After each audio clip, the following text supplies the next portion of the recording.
The recruit next to me was projectile vomiting all over my laptop bag. I watched in horrified fascination as chunks of what appeared to be gas station breakfast burritos splattered across my expensive leather messenger bag, the one that contained my MacBook Pro and the research notes for my doctoral thesis. The kid couldn't have been older than 18, his face a sickly green as he heaved again, this time missing my bag, but hitting my hiking boots instead. Jesus Christ, I muttered, yanking my belongings away from the disaster zone. The Army transport bus lurched over another pothole on the dusty Texas highway, sending more recruits careening into each other. The smell of vomit mixed with diesel fumes and the aggressive cologne that seemed to be the unofficial uniform of every young man on this godforsaken vehicle. This was not how I had envisioned spending my summer. 24 years old, fresh from completing my master's degree in computer science at MIT, with job offers from Google and Microsoft sitting in my inbox like golden tickets to a civilized future. And instead, I was trapped on a bus full of teenage meatheads heading to Fort Hood for National Guard basic training. The irony wasn't lost on me that the same government that would soon be begging for my expertise in cybersecurity was currently treating me like just another expendable body. My name is Alex Chun, and I've never been mistaken for soldier material. At 5'7" and 130 pounds soaking wet, with glasses that constantly slide down my nose and a complete inability to do a proper push-up, I stick out among these aspiring warriors like a calculator at a monster truck rally. But here's the thing about student loan debt and a recession-era job market. Sometimes even the brilliant among us have to make compromises. The National Guard's loan forgiveness program was too good to pass up, even if it meant 6 months of pretending to be someone I definitely wasn't. The plan was simple. Show up, fail the psychological evaluation spectacularly, get classified as unfit for service, keep the signing bonus, and walk away with my dignity and bank account intact. I'd done my research. There were dozens of ways to get discharged during the initial screening process. Mental health issues, anxiety disorders, claims of conscientious objector status. The military didn't want soldiers who didn't want to be there. What I hadn't planned for was the eye candy.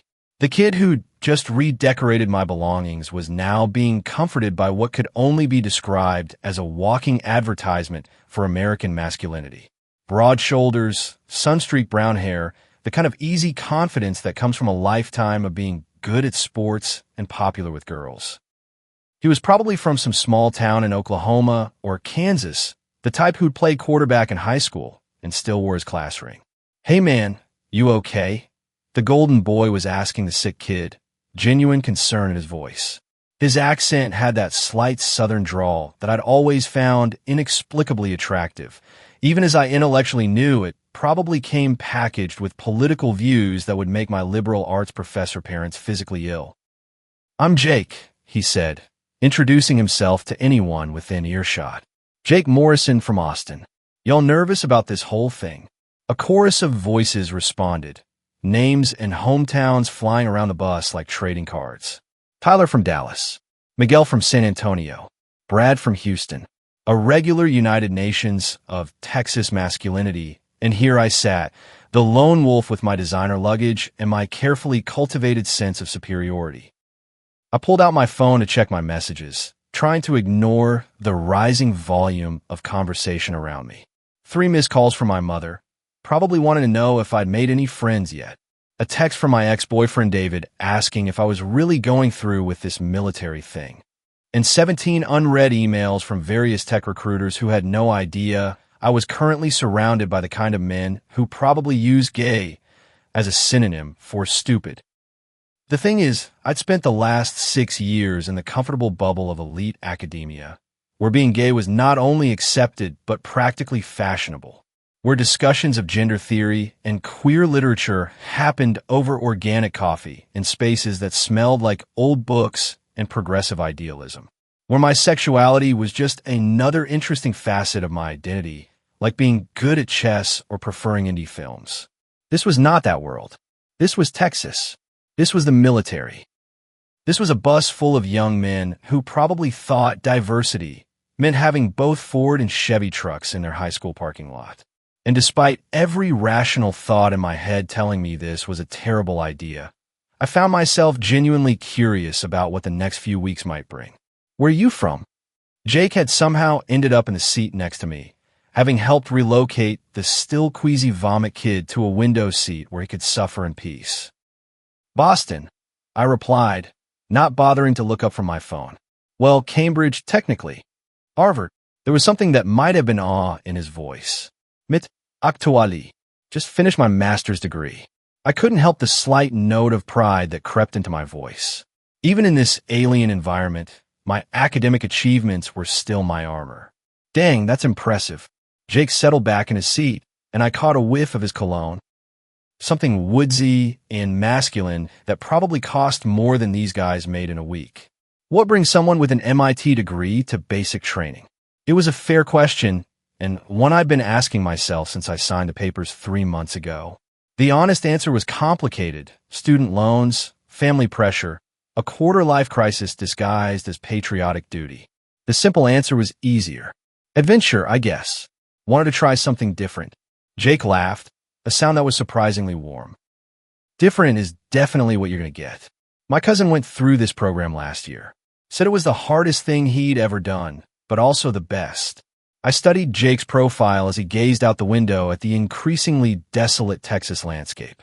Square jaw, the kind of nose that had probably never been broken in a fight, skin that spoke of a lifetime spent outdoors. He was exactly the type I'd spent years avoiding. Too conventionally attractive, too obviously straight, too likely to break my heart in ways I was too proud to admit. And yet, something about the genuine kindness in his voice when he'd helped a sick kid, the way he'd made an effort to include me in the conversation despite my obvious attempts to remain aloof, it suggested depths I hadn't expected. The bus hit another pothole, and my laptop bag, now thankfully vomit-free after a hasty cleaning with wet wipes, slid against Jake's duffel bag. He caught it before it could fall to the floor. "Thanks," I said, and meant it. "No problem. We're all in this together now, right?" As the bus continued its relentless journey toward whatever fresh hell awaited us at Fort Hood, I found myself reconsidering my carefully laid plans. Maybe failing the psych eval wasn't the only option.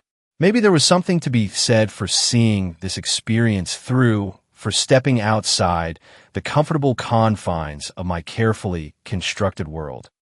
After all, how often does someone like me get the chance to live among the very people I'd spent years dismissing as intellectually inferior? It could be anthropological research, a sociological experiment, 6 months of immersive fieldwork in the culture of American masculinity.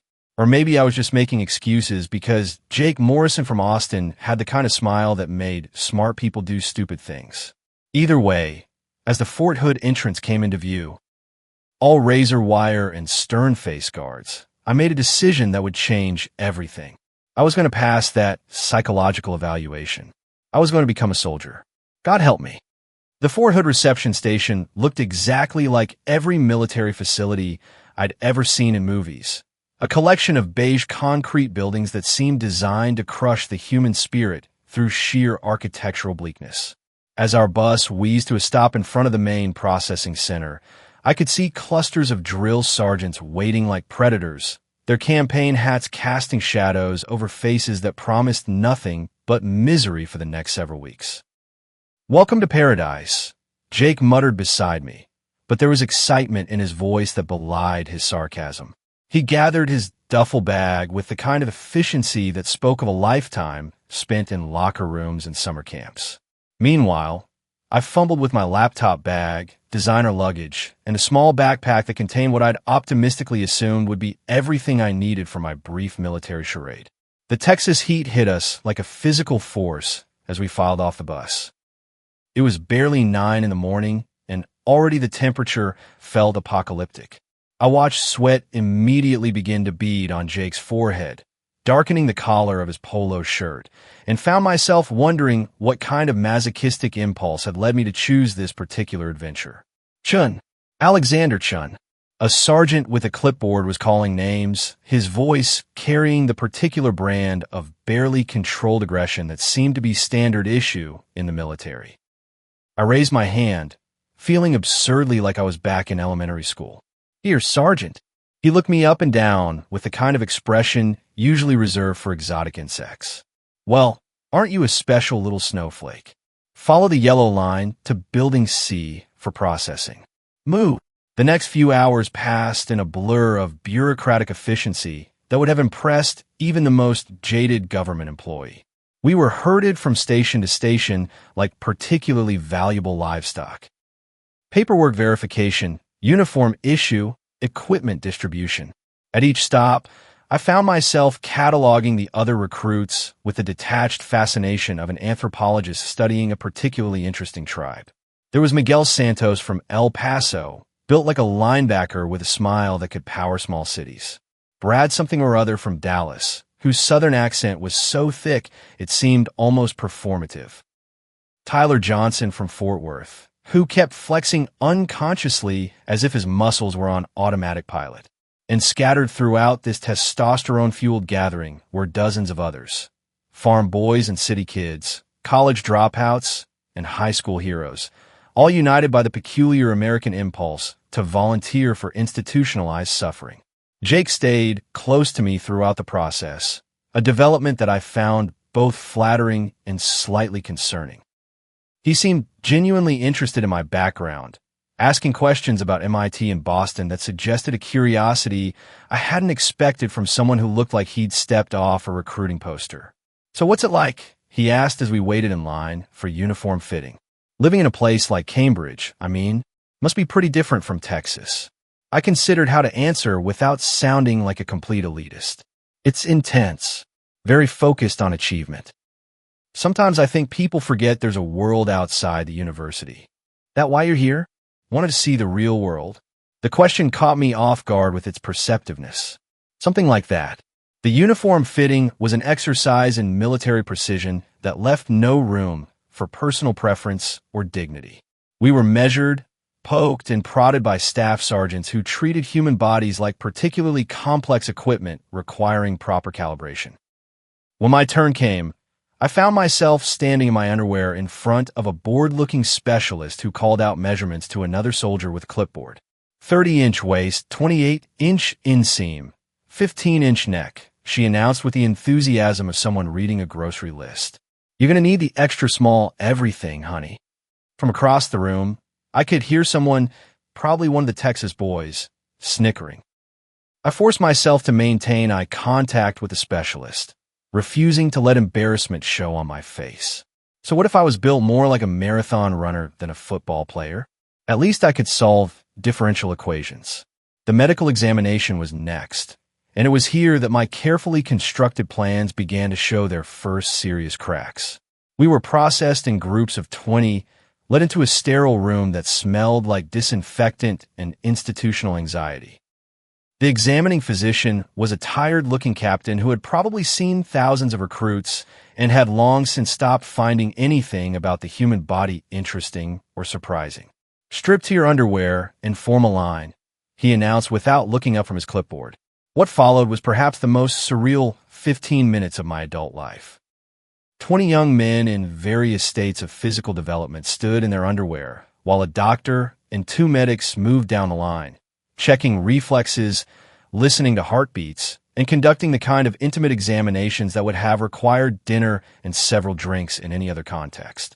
I tried to maintain the clinical detachment I'd cultivated during anatomy classes in college, but found my attention wandering in ways that were decidedly unprofessional. Jake was 3 people ahead of me in line, and I had an excellent view of his broad shoulders tapering down to a narrow waist. When the doctor reached him, Jake stood at attention with the kind of unconscious confidence that comes from a lifetime of being comfortable in his own skin. Behind me, Miguel was making jokes in Spanish to another recruit, their laughter echoing off the concrete walls.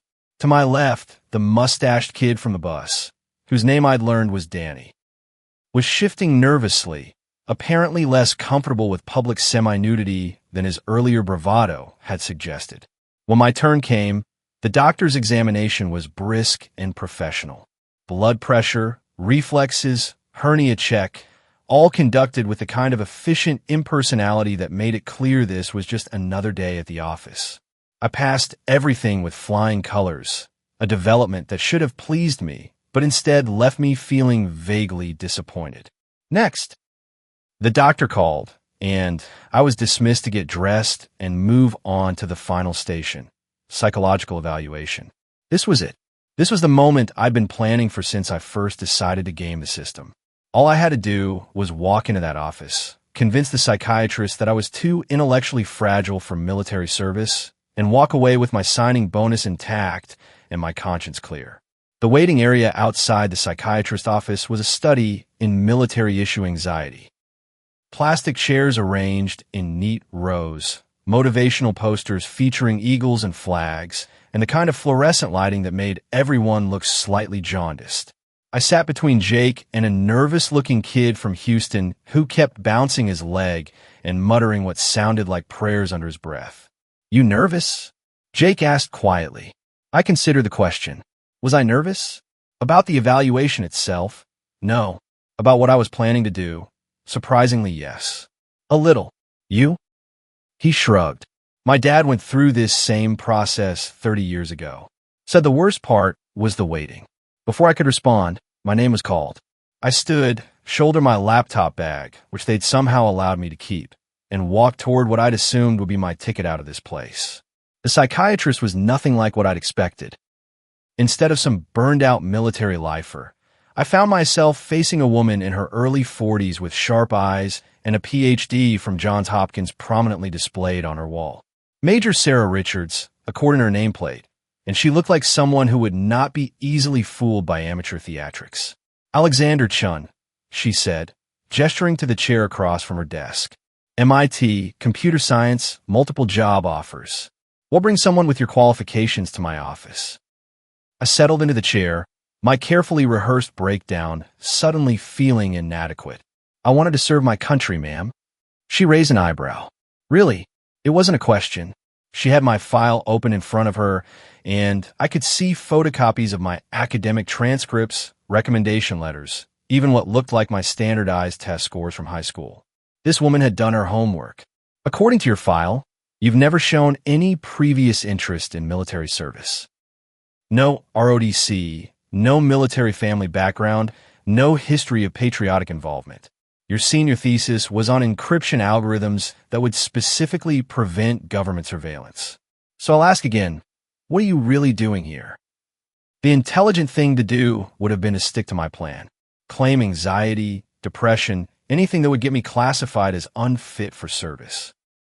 Instead, I found myself thinking about Jake's easy smile, about the strange camaraderie I'd witnessed on the bus, about the dozens of young men who seemed genuinely excited to be here.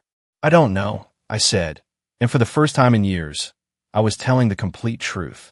Major Richards leaned back in her chair, studying me with the kind of attention I usually reserved for particularly complex code.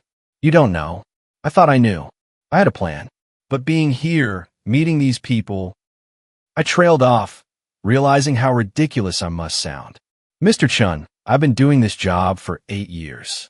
I've seen every type of recruit imaginable. The gung-ho patriots, the lost kids looking for direction, the ones trying to escape something at home. But I've never had someone sit in that chair and tell me they don't know why they're here." I looked down at my hands, noting absently that I'd been unconsciously fidgeting with my phone.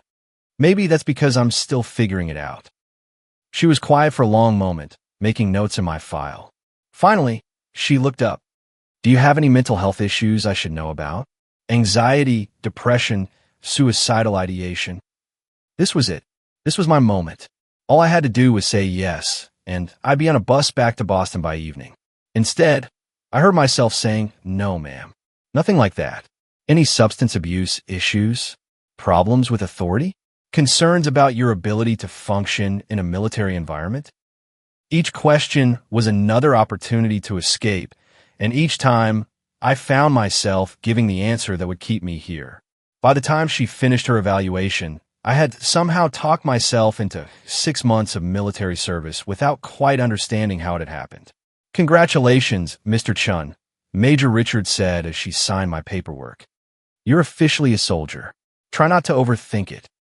As I walked back to the waiting area, my head spinning with the implications of what I'd just done, I found Jake leaning against the wall with a concerned expression. "How'd it go?" he asked. I looked at him, really looked at him, taking in the genuine worry in his brown eyes, the way he'd waited for me even though he could have gone ahead with the others. Maybe Major Richards was right. Maybe I was overthinking this. "I'm in," I said, and surprised myself by smiling. "Looks like we're going to be soldiers together." Jake's answering grin was bright enough to power the entire base. "Hell yeah, this is going to be awesome." As we walked toward the barracks that would be our home for the next several weeks, I reflected on the series of decisions that had led me here. 6 hours ago, I'd been Alex Chun, MIT graduate with a foolproof plan to game the system. Now, I was Private Chun, about to embark on what was either the most interesting experiment of my adult life or the most expensive mistake I'd ever made. Either way, there was no backing out now. The first week of basic training was a masterclass in institutional humiliation designed to break down individual identity and rebuild it in the Army's image. Wake-up calls at 0500, endless drills in the blazing Texas heat, and a drill sergeant named Rodriguez who seemed to take personal pleasure in finding creative ways to remind us that we were, in his words, the sorriest excuse for soldiers he'd ever had the misfortune to train. I should have been miserable. By any rational measure, this was exactly the kind of mindless physical torture I'd spent my entire academic career avoiding. Instead, I found myself oddly energized by the challenge. Maybe it was the satisfaction of proving wrong everyone who'd assumed the skinny nerd would wash out in the first 48 hours. Maybe it was the strange camaraderie that develops when a group of strangers suffers together under the Texas sun. Or maybe it was Jake. He'd appointed himself as my unofficial mentor, helping me navigate the countless unwritten rules that govern military life. How to fold your uniform so it would pass inspection, which mess hall foods were safe to eat, and which would guarantee a night spent in intimate conversation with the latrine. The proper way to address each rank of officer without accidentally committing what Rodriguez cheerfully called a career-ending mistake. "You're getting better at this," Jake said as we finished another grueling afternoon of physical training. We were both drenched in sweat, our olive drab t-shirts clinging to our bodies as we headed back to the barracks. "Remember that first day when you couldn't do a single push-up?" I laughed, surprised to realize it was true. Somehow, over the past week, my body had begun adapting to the relentless physical demands. I still couldn't keep up with the athletes like Jake and Miguel, but I was no longer the obvious weak link I'd been on day one. "Muscle memory from my youth spent playing video games," I replied. All that finger coordination finally paying off. Jake's laugh was warm and genuine. "Man, you crack me up. You know that." We'd fallen into an easy rhythm over the past week, Jake's natural leadership balancing my analytical approach to problems. He helped me with the physical challenges, and I helped him navigate the written tests and technical training that came easier to someone with my educational background. It was a partnership that benefited us both, and I found myself looking forward to our conversations with an intensity that probably wasn't entirely appropriate. That evening, as we sat on my bunk reviewing the next day's training schedule, Jake seemed unusually quiet. The barracks around us buzzed with the usual evening activity, card games, letter writing, the endless stream of stories and jokes that kept spirits up during the hardest parts of training. "You okay?" I asked, noticing the way he kept fidgeting with his dog tags. He was quiet for a moment, staring at the training manual in his hands without really seeing it. "Can I ask you something personal?" My heart rate picked up slightly. In my experience, questions that started that way rarely ended well. "Sure. You ever feel like you're pretending to be someone you're not?" The question caught me completely off guard. In all our conversations, Jake had seemed supremely comfortable in his own skin, the kind of person who'd never had to question his place in the world or worry about fitting in. "Every day," I said quietly. "Why?" He set down the manual and looked at me directly for the first time that evening. "I don't know. Being here, going through all this training, it's got me thinking about a lot of things. About who I am, who I want to be." There was something in his expression of vulnerability I hadn't seen before that made my chest tighten. What kind of things? Jake was quiet for a long moment, and I could see him wrestling with something internal. Finally, he spoke, his voice barely above a whisper. I think I might be gay. The words hung in the air between us like a confession, heavy with the weight of everything they implied. In the few seconds that followed, I experienced what felt like every possible emotion simultaneously: surprise, relief, hope, fear, and a dozen others I couldn't even name. Okay, I said, trying to keep my voice steady. How do you feel about that? He laughed, but was shaky, terrified, confused, like everything I thought I knew about myself was wrong. He paused, then added, but also kind of relieved, I guess. Like maybe some things finally make sense. I wanted to reach out, to offer some gesture of comfort or support, but we were in a room full of other soldiers, and the wrong move could be catastrophic for both of us. Instead, I settled for words. There's nothing wrong with being gay, Jake. I know this environment makes it feel like there is, but there isn't. He looked at me with an expression I couldn't quite read. How do you know that? The question hung between us, loaded with implication. This was the moment, the choice between safety and honesty that I'd been avoiding since the day I arrived. I could deflect, change the subject, pretend I didn't understand what he was really asking. Or I could trust him with the truth. Because I'm gay too. If I'd expected relief or happiness, Jake's initial reaction wasn't what I'd hoped for.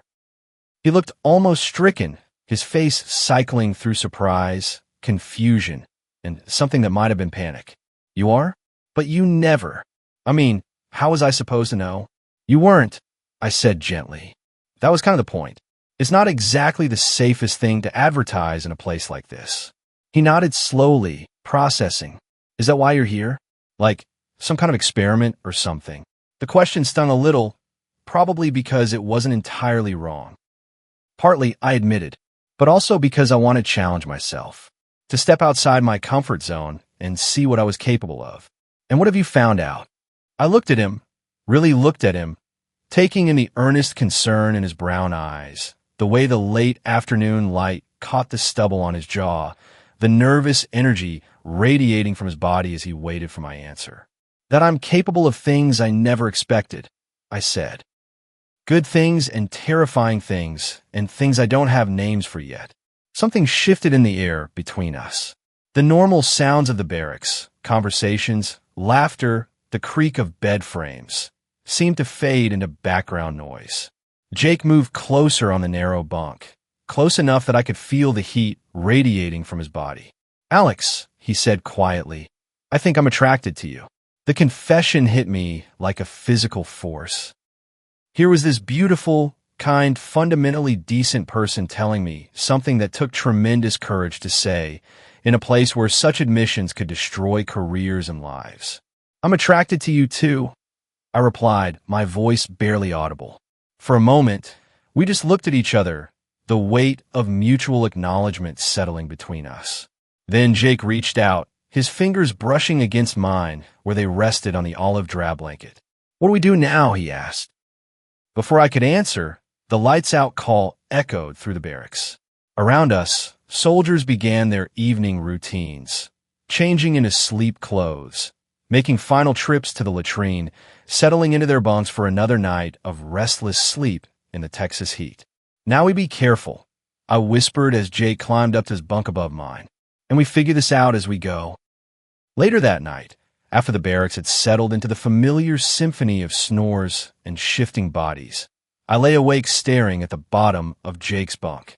Every few minutes, I could hear him moving restlessly above me, as unable to sleep as I was. Around 0200, I felt something brush against my shoulder. Jake's hand, reaching down from his bunk in the darkness. Without thinking, I reached up and took it, our fingers intertwining in the small space between our beds.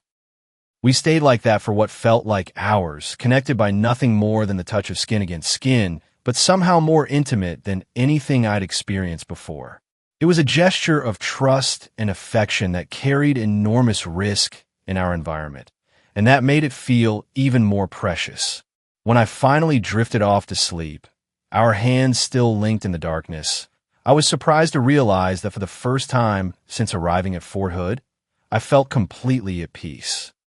Whatever happened next, whatever challenges or complications lay ahead, I was no longer facing them alone.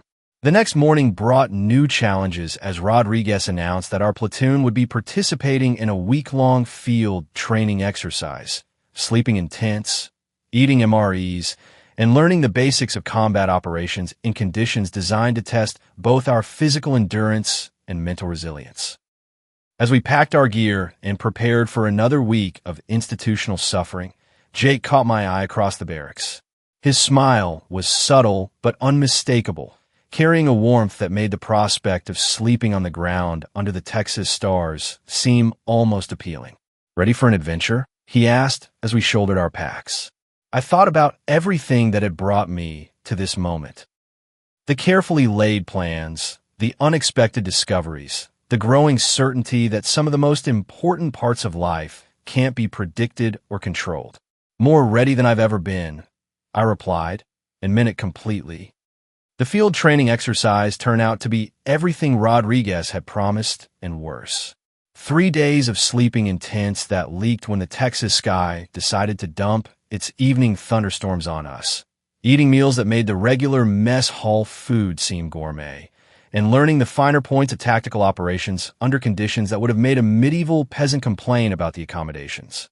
But despite the physical misery, or perhaps because of it, something fundamental had shifted between Jake and me.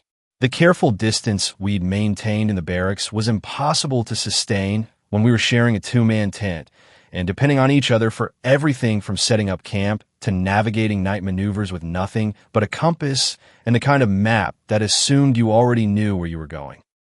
On the second night, as rain drummed against our tent and the temperature dropped to something that felt arctic compared to the daytime furnace, Jake and I found ourselves pressed together in our sleeping bags, ostensibly for warmth, but really because the alternative was pretending that what had happened between us could be ignored. "This is insane," Jake whispered, his breath warm against my ear as we lay facing each other in the narrow confines of our shared shelter. 3 weeks ago, I thought I had my whole life figured out. Small-town mechanic, maybe marry Sarah from high school, have kids, coach Little League. I could feel his heartbeat against my chest, fast and steady like everything else about him. And now I'm lying in a tent in the middle of nowhere with the smartest person I've ever met, and all I can think about is how much I want to kiss you again. The admission hung between us in the darkness, loaded with everything we couldn't say out loud in this environment. I thought about the dozens of other tents scattered around us, each containing soldiers who would probably react to our situation with anything ranging from disgust to violence, and felt that familiar knot of anxiety that had defined so much of my adolescence. But I also felt something else. A kind of reckless courage that had nothing to do with intellectual superiority and everything to do with the way Jake looked at me like I was worth risking everything for. "Then kiss me," I said quietly. What followed was nothing like the desperate, fumbling encounters of my college years. This was careful and deliberate, full of the kind of tenderness that comes from genuine affection rather than mere physical attraction. Jake's hands were gentle as they traced the line of my jaw, his mouth warm and patient as we learned each other's rhythms in the humid darkness of our tent. We didn't talk about what it meant or where it could lead. We didn't discuss the military's policies on fraternization or the very real danger we were courting.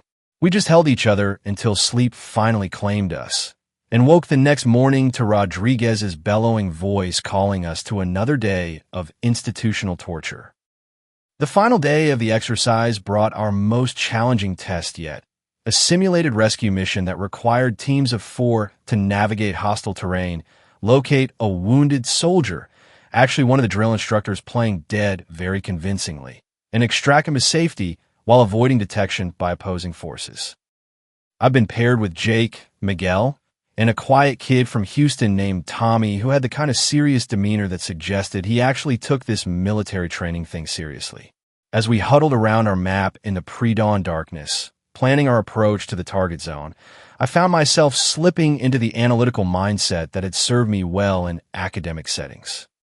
"If we approach from the northwest," I said, pointing to a ridge line on the topographical map, We can use this depression to stay below the sight line of the observation posts here and here. The ground cover looks dense enough to provide concealment, and the elevation gives us multiple escape routes if we're compromised. Tommy nodded approvingly. Good thinking. Miguel, you're our best shot with the radio. Jake, you and Alex take point. I realized as we set out into the Texas wilderness, the first time anyone had treated me as an equal partner rather than a weak link that needed to be protected or accommodated. The realization was more gratifying than I'd expected. The mission went better than I'd dared hope. My academic understanding of tactical theory translated surprisingly well to practical application, and Jake's natural leadership kept us coordinated and focused. When we successfully extracted our casualty and made it back to base camp without being detected, Rodriguez actually offered what might have been a compliment. Not completely terrible, Chun, he said as he reviewed our after-action report. Maybe there's hope for you yet. But it was Jake's reaction that mattered more to me than any official recognition. As we cleaned our gear after the exercise, he caught my eye and smiled with the kind of pride that made my chest tighten. You were amazing out there, he said quietly. I mean it. You got good instincts for this stuff. The praise shouldn't have meant as much as it did. I'd spent years collecting academic honors and professional accolades, validation from people whose opinions carried real weight in the world. But hearing Jake say I was good at something that mattered to him felt more significant than any grade or recommendation letter I'd ever received. That evening, as we sat around the campfire listening to Miguel tell increasingly embellished stories about his high school football exploits, I caught myself studying the faces around me in the flickering light. These weren't the sophisticated intellectuals I'd surrounded myself with in college, but they weren't the mindless brutes I'd initially assumed them to be either. They were just young men trying to figure out their place in the world, not so different from me despite our vastly different backgrounds. Tommy, it turned out, was planning to study engineering after his military service. Miguel had grown up helping his father run a small construction business and knew more about practical problem solving than most of my MIT classmates. Even Brad, whose southern accent had initially made me assume he was intellectually limited, had thoughtful opinions about everything from economics to foreign policy. I was beginning to suspect that my years of academic achievement had made me not just intellectually arrogant, but fundamentally ignorant about entire categories of human experience. You're quiet tonight, Jake observed as the fire died down and the others drifted off to their tents. We were alone for the first time in days, sitting close enough that our shoulders touched, but maintaining the careful distance that had become second nature in public settings. Just thinking, I replied, about how wrong I was about all this. All what? I gestured vaguely at the camp around us, the dying embers, the distant sound of other soldiers settling in for the night. This whole environment, these people, what I thought I'd find here versus what actually exists. Jake was quiet for a moment, poking at the coals with a stick. What did you think you'd find? Honestly, a bunch of knuckle-dragging rednecks who'd make my life miserable until I could figure out how to escape. I paused, embarrassed by my own prejudices. Instead, I found, well, all of you, people who are smarter and kinder than I gave them credit for. And now, it was a simple question, but it carried the weight of everything we hadn't talked about. What happened when basic training ended? When we were assigned to different units or different bases? When the artificial intimacy of shared suffering gave way to the realities of military life? Now I think I might actually want to be here, I said, surprising myself with the honesty. Not just as an experiment or a sociological study, but as myself, as someone who belongs here. Jake's hand found mine in the darkness between our chairs. A brief touch that lasted only seconds, but conveyed more than words could have managed. I'm glad, he said quietly, because I can't imagine doing this without you now. The next morning brought our return to Fort Hood and the beginning of a new phase of training. The field exercise had been a graduation of sorts. We were no longer complete novices, but actual soldiers in training, with all the increased expectations and responsibilities that implied. But it had also marked a point of no return in my relationship with Jake. Whatever careful boundaries we'd maintained before were gone now, replaced by something deeper and more complex than simple attraction. We were partners in a way that transcended the physical, connected by shared experiences that most people would never understand. As we loaded our gear onto the transport trucks that would take us back to base, I caught sight of my reflection in the side mirror of one of the vehicles. The pale, anxious academic who'd arrived at Fort Hood 3 weeks earlier was gone, replaced by someone I barely recognized. My face was tanned and lean, my shoulders broader from the constant physical training. But the biggest change was in my eyes. There was a confidence there that hadn't existed before, a sense of belonging that felt entirely new. "Looking good, soldier," Jake said, appearing beside me with his own gear. "Feeling good," I replied, and meant it. The ride back to base was different from our arrival.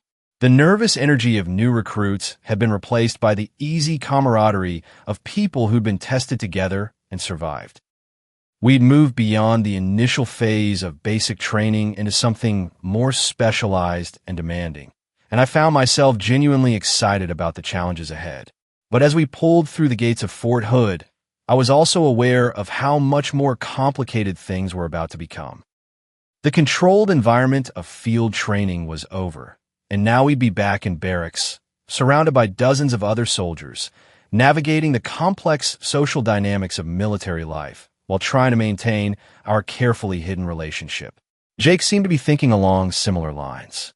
As we filed off the trucks and headed toward our quarters, he fell in a step beside me. "We need to talk," he said quietly, "about how we handle this going forward." I nodded, understanding the weight of what he was saying. The honeymoon period was over. Now came the real test, whether what we'd found together could survive in the harsh light of reality. "Tonight," I suggested. "Tonight," he agreed. As we walked back toward the barracks that had become home, I reflected on how much my life had changed in such a short time. 3 weeks ago, I'd been Alex Chun, MIT graduate with a foolproof plan to game the system. Now, I was Private Chun, soldier in training, partner to someone I was falling in love with despite every rational reason not to. The smart thing would be to end it now, before either of us got in too deep. But as I watched Jake's easy stride and listened to his laugh as he joked with Miguel about something that had happened during the exercise, I knew that ship had already sailed. For better or worse, I was all in. The conversation we'd promised each other happened 2 nights later, in the empty common room of the barracks after most of the platoon had settled in for the evening. We sat at opposite ends of a worn couch, maintaining the careful distance that had become our default in public spaces, but the air between us was thick with everything we needed to say. "We need ground rules," Jake said quietly, his voice carrying the weight of someone who'd been thinking about this conversation for days. "Because what we're doing, if anyone finds out," he didn't need to finish the sentence. We both knew the consequences. Dishonorable discharge at best, criminal charges at worst. The military's official policy might have evolved over the years, but the reality of serving in Texas, surrounded by soldiers from conservative backgrounds, was far more complicated than any policy manual could address. "I know," I said, studying his profile in the dim light from the hallway. Even now, even discussing the very real dangers we faced, I found myself cataloging the details of his face, the slight scar above his left eyebrow, the way his jaw tensed when he was thinking seriously about something. "So what do you propose?" Jake had clearly given this considerable thought. "In public, we're just friends. Good friends, maybe, but nothing more. No lingering looks, no accidental touches, no inside jokes that might make people wonder. We maintain professional distance during training and group activities." The clinical nature of his planning should have been reassuring, but instead it made me acutely aware of how much we were risking for something that might not survive the constraints we were placing on it. "And in private, that's more complicated." He turned to face me fully for the first time since we'd sat down. "My bunk is directly above yours. There are 20 other guys in that room. The walls are thin, the privacy is non-existent, and half these guys are light sleepers who wake up at the smallest sound." I nodded, having reached the same conclusions during my own analysis of our situation. "So we have maybe an hour after lights out when everyone's settling in. and maybe 30 minutes before wake-up when people are still groggy. And only if we're absolutely certain no one's awake. And even then, we can't. He struggled with how to phrase what we both understood. We can't do anything that might make noise or draw attention. Hand-holding, maybe. Quiet conversation. Nothing more. The limitations felt crushing, but they were also necessary. I thought about the dozens of men we lived alongside. Good people, most of them, but products of backgrounds and belief systems that would not be kind of what Jake and I represented. What about weekends? I asked. When we get off-base privileges? Jake's expression lightened slightly. That's what I was hoping you'd ask. There's a town about 40 minutes from here. Small enough that no one from base goes there regularly, big enough that we could blend in. Maybe grab dinner, see a movie, actually talk without worrying about who might overhear. The prospect of a normal date, something as simple as sharing a meal in public, felt almost revolutionary after weeks of stolen glances and careful distances. But it also highlighted how artificial our current situation was, how much of ourselves we were having to suppress just to be in the same space. Jake, I said carefully, are you sure this is worth it? The risk, I mean. We barely know each other, and what we're talking about could destroy both our futures. He was quiet for a long moment, and I watched emotions play across his face. Doubt, fear, something that might have been hope. When he finally spoke, his voice was softer than I'd ever heard it. 3 weeks ago, I thought I knew exactly who I was and what I wanted from life. Small-town mechanic. Maybe marry my high school girlfriend, settle down where everyone knew my name and my family's history. Safe, predictable, normal. He paused, meeting my eyes directly. Then I met you, and everything I thought I knew about myself got turned upside down. I felt something tighten in my chest.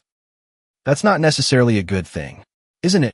He leaned forward slightly, and I could see the earnestness in his expression. Alex, for the first time in my life, I'm excited about tomorrow. Not because of what I'm supposed to want, but because of what I actually want. And what I want is to figure out what this thing between us could become. The vulnerability in his admission made it impossible to maintain the analytical distance I'd been trying to preserve. This wasn't just physical attraction or the novelty of a new experience. Jake was talking about fundamentally reimagining his entire future, and he was doing it for me. Okay, I said quietly. We try, but we're smart about it, and we're careful, and the moment either of us thinks the risk is too great, we reassess. Jake's smile was brilliant in the dim light. Deal. What followed were some of the most challenging weeks of my adult life. By day, we maintained the careful friendship we'd established. Jake helping me with physical training, me helping him with the technical and academic components of our coursework. We studied together, ate meals together, participated in group activities with the easy camaraderie that had developed naturally between us. But at night, in the narrow space between our bunks, we discovered intimacies that had nothing to do with physical contact. We learned to communicate in whispers and touches so brief they could be dismissed as accidental. Jake would let his hand dangle over the edge of his bunk, and I would brush my fingers against his for just a moment before pulling away. Sometimes, when the barracks was particularly quiet, we would talk in voices so low they were barely audible, sharing stories about our childhoods, our dreams, our fears about the future. I told him about the isolation of academic achievement, about spending years being the smartest person in every room, but never feeling like I belonged anywhere. He told me about the pressure of being the golden boy in a small town, about the expectations that came with being good at everything, but never being able to admit you might want something different.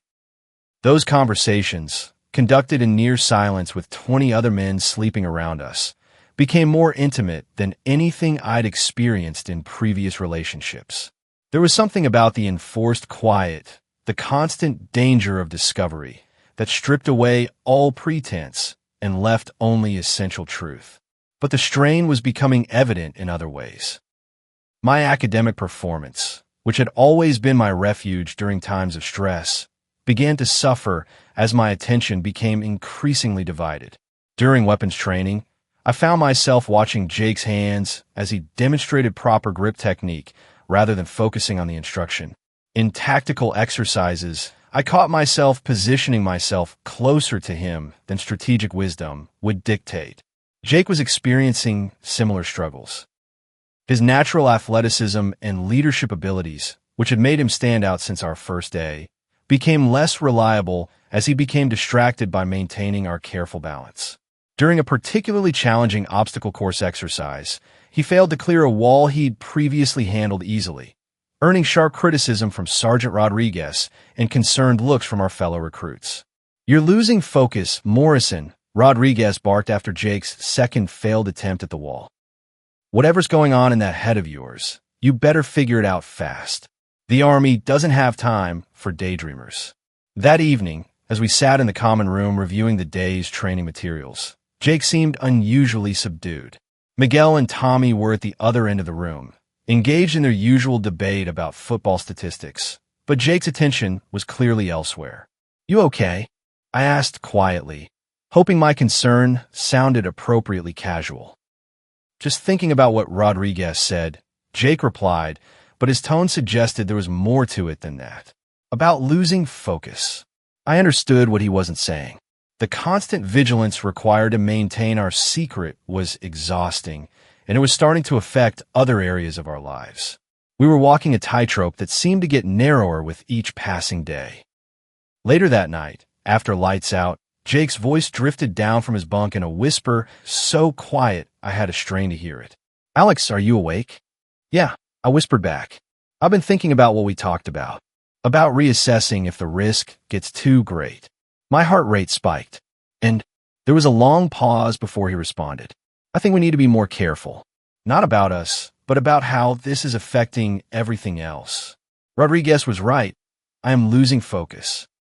And if that continues, people are going to start asking questions. He was right, of course. The smart thing would be to step back, to put some distance between us until we could figure out how to handle this better. But the thought of losing the connection we'd built, even temporarily, felt like losing something essential. "What are you suggesting?" I asked. "A break. Not from each other, but from this intensity. We go back to being friends, just friends, until we can get our heads straight. Until we can figure out how to do this without it consuming everything else." The rational part of my mind knew he was absolutely right. The emotional part felt like he was asking me to voluntarily amputate a limb. But I also recognized the wisdom in what he was proposing. If we continued on our current path, we would eventually make a mistake that would expose us both. "How long?" I asked. "I don't know. A week? 2 weeks? Until we can both get back to performing at the level we were before." I closed my eyes, thinking about the implications of what he was suggesting. 2 weeks of maintaining distance, of treating him like just another fellow recruit, of pretending that the most significant relationship of my adult life was just casual friendship. "Okay," I said finally. "But Jake." "Yeah." After the break. "We try again. Different approach, better boundaries, but we try again." I heard him shift in his bunk above me, and for a moment his hand appeared over the edge, fingers extended toward mine. I reached up and we touched briefly, just fingertips, just for a second, before both pulling away. After the break, he agreed quietly. What I didn't realize then was that life has a way of making decisions for you when you're too afraid to make them yourself. And sometimes those decisions come in forms you never see coming, from directions you never thought to watch. The next morning brought news that would change everything. Our platoon was being selected for an advanced leadership training program that would extend our time at Fort Hood by another 6 weeks. More training, more pressure, more time living in close quarters under constant scrutiny. As Sergeant Rodriguez announced the selection, I caught Jake's eye across the formation. His expression mirrored what I was feeling, a mixture of pride at being chosen and anxiety about what this meant for us. 6 more weeks of the same constraints, the same careful distances, the same constant vigilance. 6 more weeks of wanting something we couldn't have in an environment designed to break down individual desires in favor of collective identity. But as I watched Jake straighten his shoulders and accept the congratulations of our fellow recruits, I realized something else. I was no longer the same person who had arrived at Fort Hood with a plan to game the system and walk away unchanged. Whatever happened next, whatever challenges these additional weeks would bring, I was committed to seeing this through. Not just the training, but this thing between Jake and me. Whatever the cost, whatever the risk, I was no longer willing to settle for the safe choice. The break we planned would have to wait. The advanced training started tomorrow, and with it, a whole new set of challenges that would test not just our military skills, but our ability to maintain our carefully constructed secret under even greater pressure. As we prepared for what lay ahead, I found myself both terrified and exhilarated by the uncertainty. For someone who had spent his entire life planning and controlling outcomes, the unpredictability of my current situation should have been unbearable.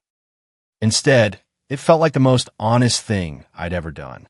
The advanced leadership training brought pressures I hadn't anticipated. Our days stretched longer, the physical demands intensified, and the scrutiny from instructors became microscopic.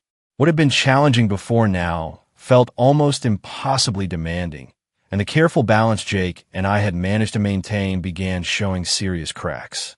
The program selected only 30 recruits from the original 100, creating an environment of heightened competition and ego. These weren't just motivated soldiers.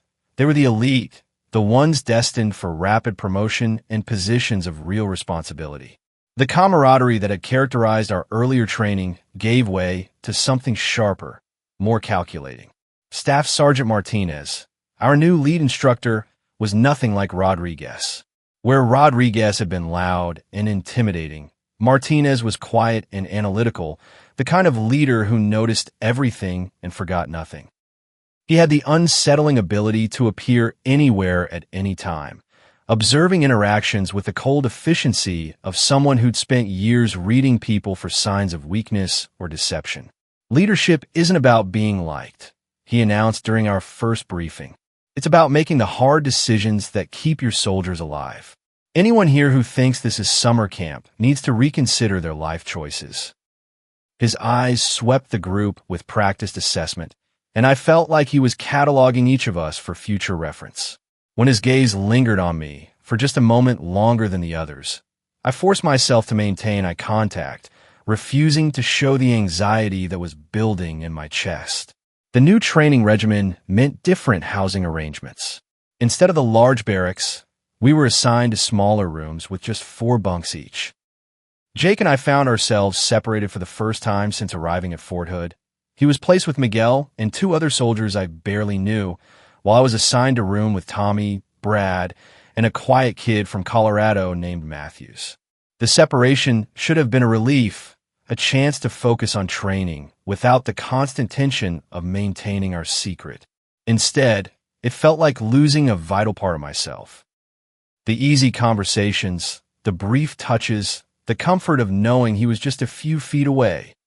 All of it was gone, replaced by formal interactions during group activities and stolen glances across the mess hall. But if the physical distance was challenging, the emotional distance proved even harder to navigate. The intensity of the advanced program left little time for personal conversations. And when we did find opportunities to talk, the presence of other elite recruits made every word feel potentially dangerous. During a particularly grueling week of tactical exercises, the strain began to show in ways that went beyond personal discomfort. Jake's performance, usually exemplary, became inconsistent. He missed calls during radio exercises, fell behind during endurance runs, and seemed perpetually distracted during briefings. Martinez noticed. Morrison, he called after a particularly disastrous navigation exercise where Jake had led our squad 2 miles in the wrong direction. Stay behind. Everyone else dismissed. I watched from across the training area as Martinez spoke quietly with Jake, his expression unreadable, but his body language suggesting serious concern. Whatever was discussed, Jake emerged from the conversation looking shaken in a way I'd never seen before. That evening, I found him sitting alone outside the administrative building, staring at something in his hands. When I approached, I saw it was a letter official military stationery with the kind of formal language that usually meant bad news. "Everything okay?" I asked, settling beside him on the steps while maintaining the careful distance we'd learned to preserve in public. He looked up, and I could see exhaustion written across his features. "I'm being recommended for remedial training. Martinez thinks I'm not mentally prepared for leadership responsibilities." The words hit me like a physical blow. Remedial training meant being sent back to regular basic training, starting over with a new group of recruits. It meant separation, possibly permanent assignment to different bases, the end of whatever future we'd been imagining together. "That's insane," I said, fighting to keep my voice level. "You're one of the best soldiers in the program. Everyone knows that." Jake's laugh was bitter. "Apparently not anymore. Martinez says I'm distracted, unfocused, that I'm operating with compromised judgment." He paused, meeting my eyes briefly before looking away. He's not wrong. The guilt in his voice was unmistakable, and I realized with devastating clarity that our relationship, the thing that had given both of us strength and purpose, was now threatening to destroy everything we'd worked for. "Jake, this isn't your fault. The pressure here is intense for everyone." "Is it?" He turned to face me fully, and I could see something desperate in his expression. "Because you're thriving, Alex.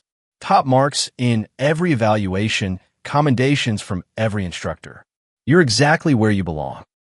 The accusation in his voice stung because it carried truth I'd been trying to ignore.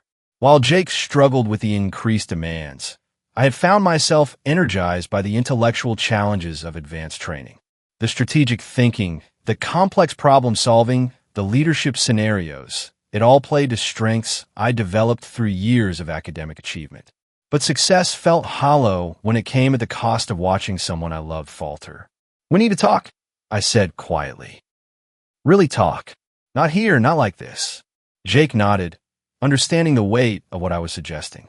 Breaking protocol, taking risks we'd agreed were too dangerous. But the alternative, watching our relationship destroy his military career, was unacceptable. "The supply depot," he said quietly. After 2,200 hours, Building C. The supply depot was outside the main training area, used primarily for equipment storage and rarely monitored after evening hours.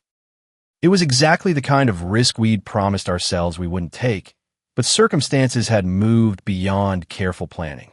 I arrived first, finding the building dark and empty except for the ambient light filtering through high windows.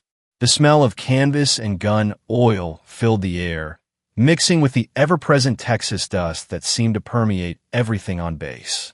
Jake appeared a few minutes later, moving with the careful precision of someone who'd taken great care not to be followed. In the dim light, he looked older than his 21 years, worn down by pressures that went far beyond military training.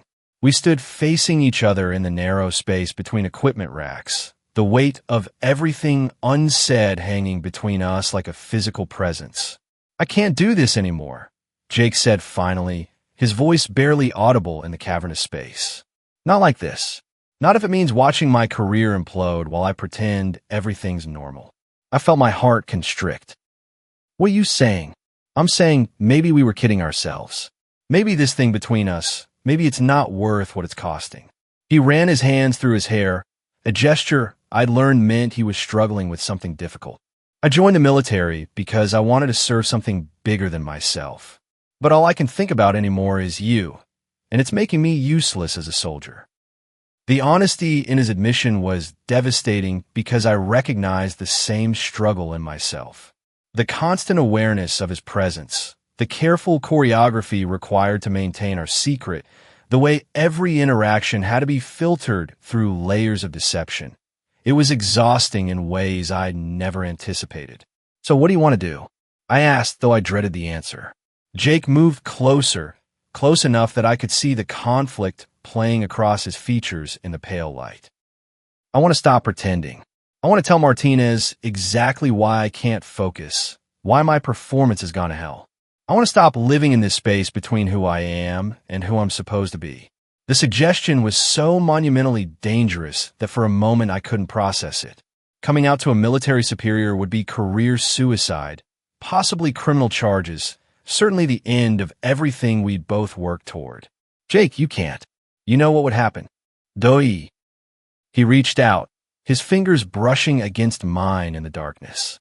Because right now, watching my military career crumble while I lie about why feels worse than any consequences of telling the truth. Before I could respond, we heard footsteps outside the building. Heavy, deliberate, unmistakably military. Jake and I froze, suddenly aware of how compromising our position would appear to anyone who discovered us. The footsteps paused at the door. Building supposed to be secured, a voice said, Martinez, though he was speaking to someone else. Check the lock.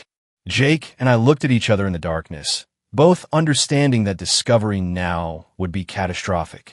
Not just because of where we were, but because of everything our body language and proximity would suggest to a trained observer.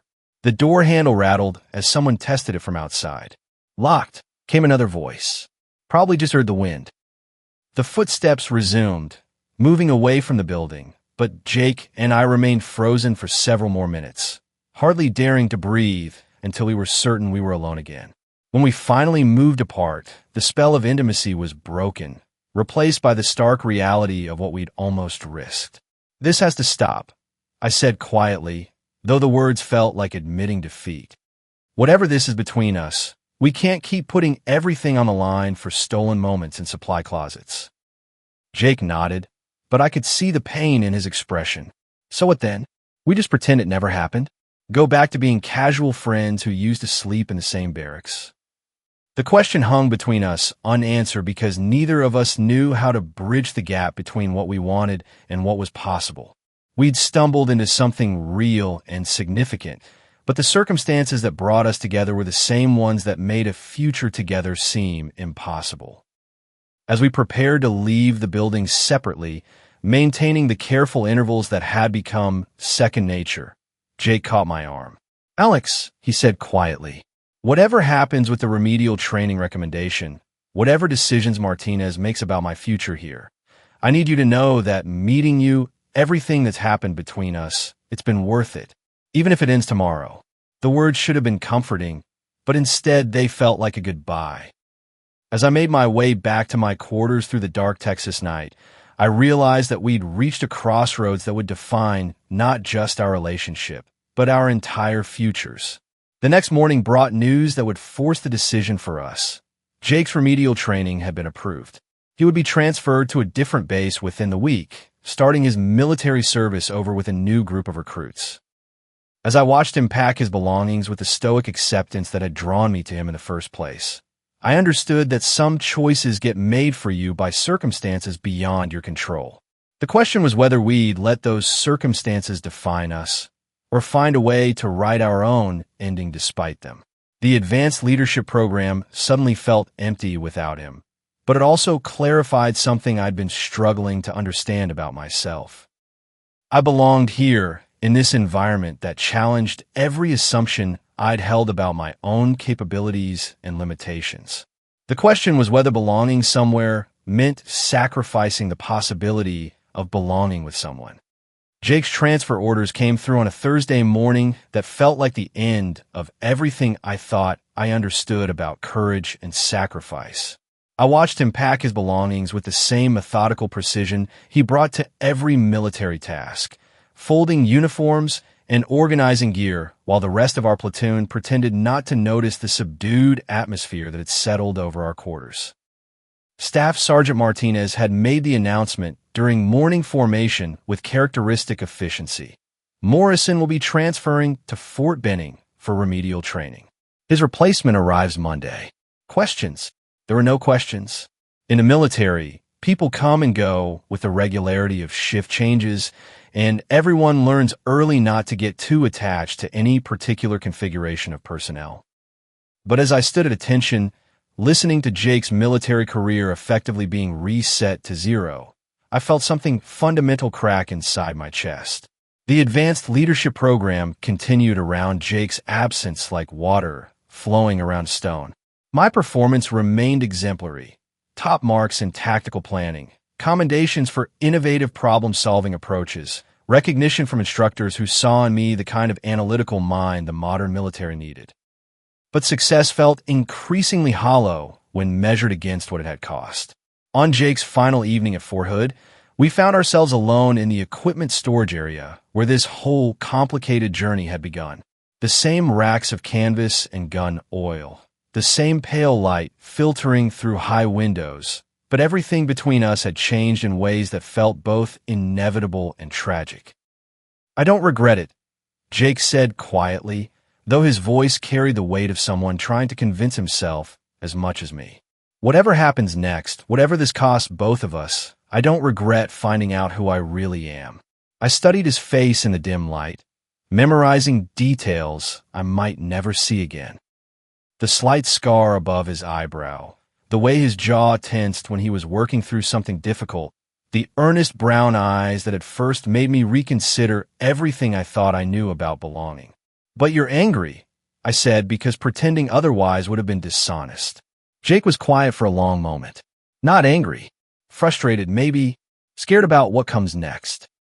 He paused, then added with devastating honesty, "And yeah, maybe a little angry that loving someone has to be this complicated." The word hung between us. Love, acknowledged directly for the first time despite everything we'd shared. It should have been a moment of triumph, finally naming what had been building between us for months.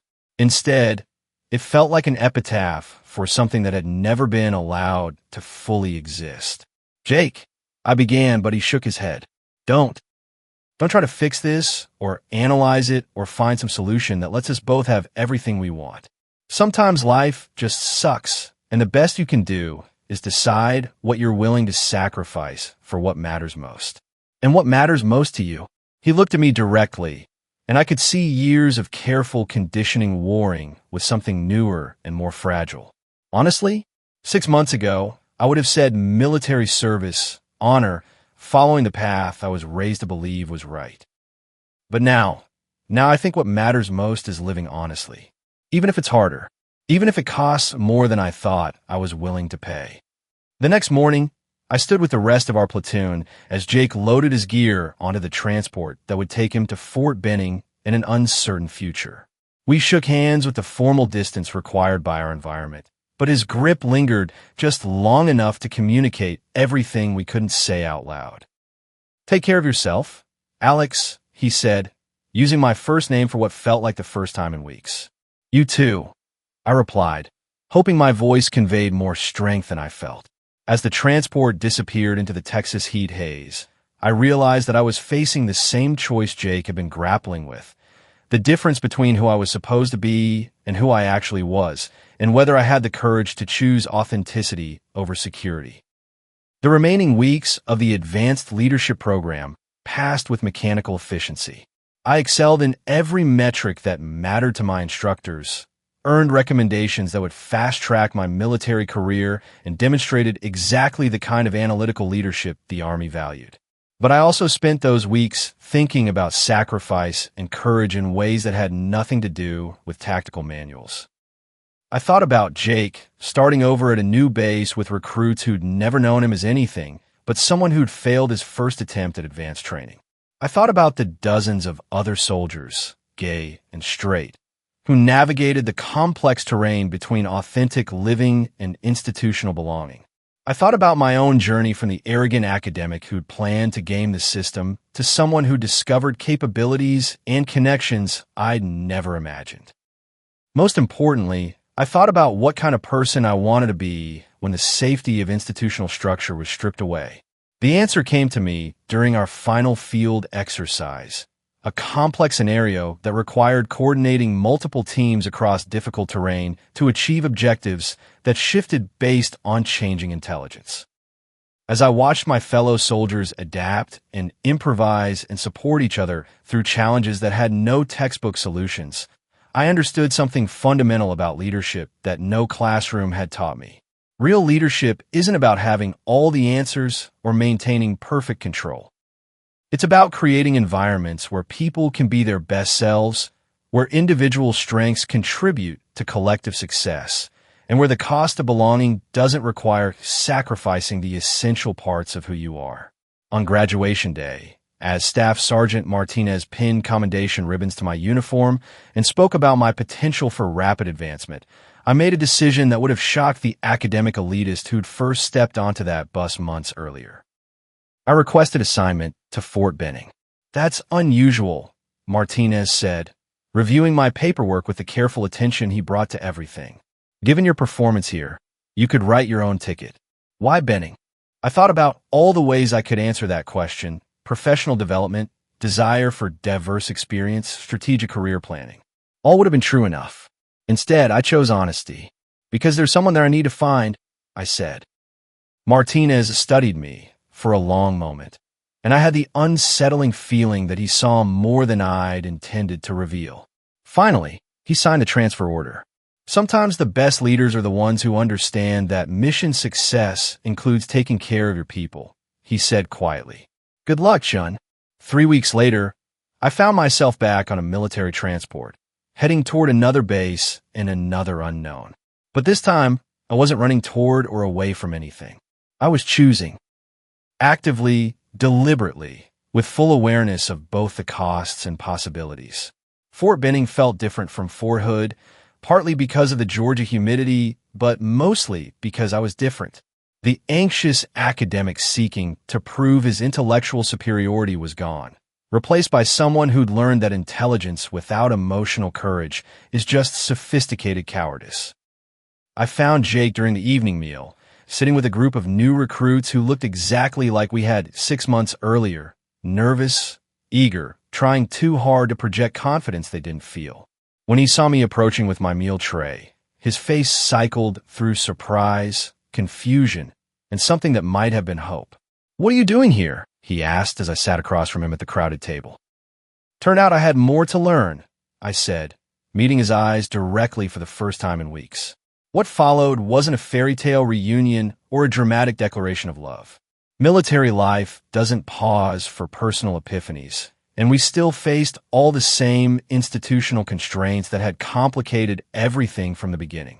But something fundamental had shifted, not in our circumstances, but in our willingness to navigate those circumstances honestly. Over the following months, Jake and I rebuilt our friendship on more solid ground. We were more careful, more strategic, but also more authentic.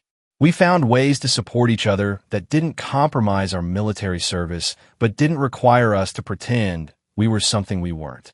Jake thrived in his second attempt at basic training, bringing a maturity and self-awareness that made him a natural leader among his fellow recruits. I applied for specialized training in military intelligence, finding ways to use my analytical skills in service of missions that actually mattered. Neither of us pretended that our path was easy or that the institutional challenges had disappeared. But we both learned the difference between hiding who you are and choosing when and how to reveal yourself. We learned that courage isn't the absence of fear. It's the decision to act according to your values despite that fear. As I write this, 5 years after that first bus ride to Fort Hood, Jake and I are both sergeants stationed at different bases, but building lives that honor both our military service and our relationship. The world has changed in small but significant ways, and we've changed too, not just as individuals, but in our understanding of what it means to belong somewhere while being authentically yourself. Looking back on that journey from academic arrogance to something approaching wisdom, I'm struck by how many of my assumptions about courage, intelligence, and worth were simply wrong. I thought intelligence meant being smarter than everyone around you. I learned it means being curious enough to question your own certainty. I thought courage meant not being afraid. I learned it means being afraid and showing up anyway. I thought belonging meant finding people exactly like you. I learned it means finding people who value what you value, even if you express those values differently. Most importantly, I learned that the most profound transformations happen not when we're trying to become someone else, but when we're finally brave enough to become fully ourselves. The story I've shared with you is specific to my experience. A privileged academic discovering humility and authentic connection in an unlikely environment. But the fundamental questions it raises are universal. How do we balance the security of conformity with the risk of authenticity? When do we choose safety over truth? And when do we choose truth over safety? How do we find courage to live according to our values when those values conflict with institutional expectations? These aren't just questions for gay soldiers or intellectual elitists or anyone facing a specific set of circumstances. They're questions for anyone who's ever felt caught between who they're supposed to be and who they actually are. So let me ask you this. If you found yourself in a situation where living authentically meant risking everything you'd worked for, your career, your security, your place in a community that mattered to you, but continuing to hide meant betraying fundamental parts of yourself, how would you approach that choice to achieve the best possible outcome? What would you be willing to sacrifice for the possibility of belonging somewhere while being completely, courageously yourself? The answer, I've learned, isn't simple, but it's the most important question any of us will ever have to face.